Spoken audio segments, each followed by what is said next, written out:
Voici une étude graphique du titre Sequana.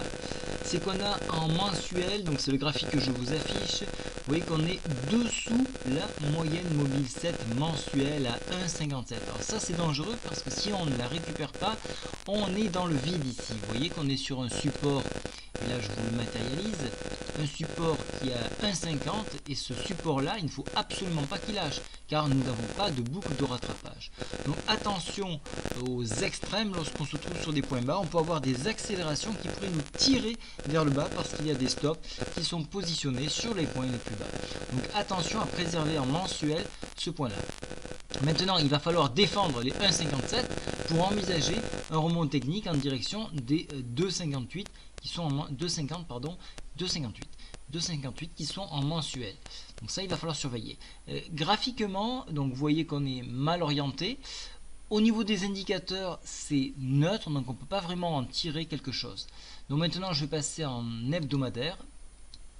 Hebdomadaire, là aussi on est sous les moyennes mobiles 7 et 20, donc ça c'est dangereux.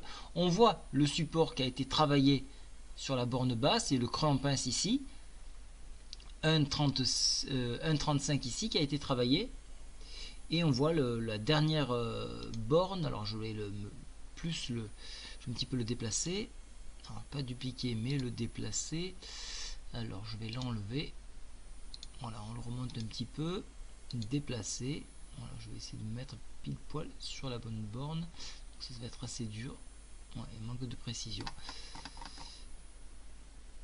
Voilà. Donc je repasse en hebdo. Voilà, donc on a vraiment deux bornes. Alors, le point le plus bas ici et le creux en pince à ce niveau-là. Donc là, vous voyez qu'on est en train de le défendre. Alors, est-ce qu'il y a un double bottom qui est en train de se former?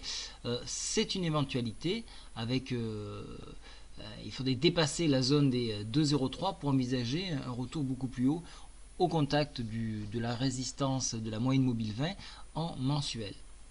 D'un point de vue technique, il y a des divergences et ça c'est inquiétant. On a un mouvement baissier en train de se présenter sur la MACD, un mouvement, donc pas haussier, mais un mouvement qui est en train de vouloir repartir sur le stochastique, tout comme le graphique en hebdo. Donc là aussi, on a toujours cette borne 1,58 qu'il faut absolument défendre pour vraiment envisager un réel rebond technique.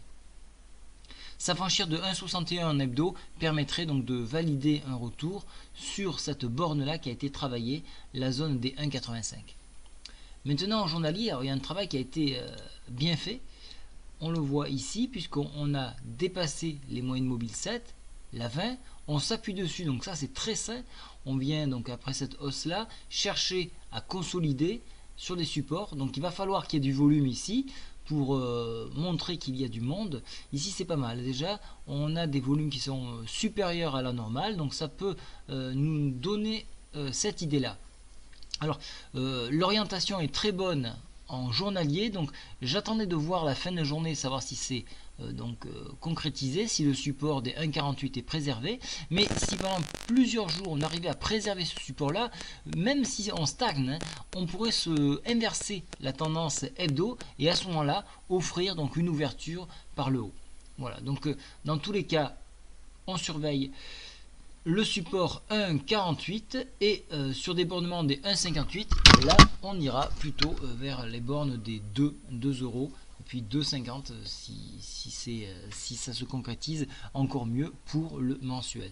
Donc pour l'instant, dans l'attente de cette consolidation, pour voir un petit peu ce que va donner les indicateurs techniques en hebdomadaire. Donc je reste neutre pour l'instant.